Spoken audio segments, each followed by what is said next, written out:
பெரிய ஒரு பாராட்டுதலை பெற்ற தலைவர் உயிரிழந்து விட்டார் என்று சொன்னவுடன் இங்கே வந்த பெகஞ்சி அவர்கள் அவருக்கு எவ்வளவு உளவுத்துறை 2 முறை, உத்தரப்பிரதேசத்திலே 4 முறை முதலமைச்சர், தமிழ்நாட்டிலே 8 முறை முதலமைச்சராக வந்ததுக்கு சமம்.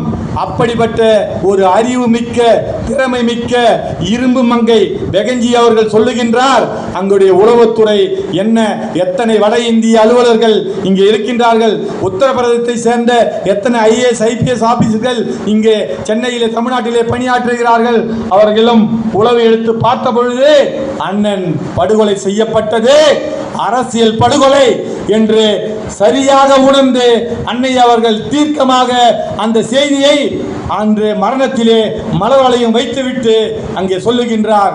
இந்த மரணத்திற்கு ஆளுகின்ற திராவிட முன்னேற்ற கழக அரசிற்கு ரூலிங் பார்ட்டிக்கு இது சம்பந்தம் இல்லையா?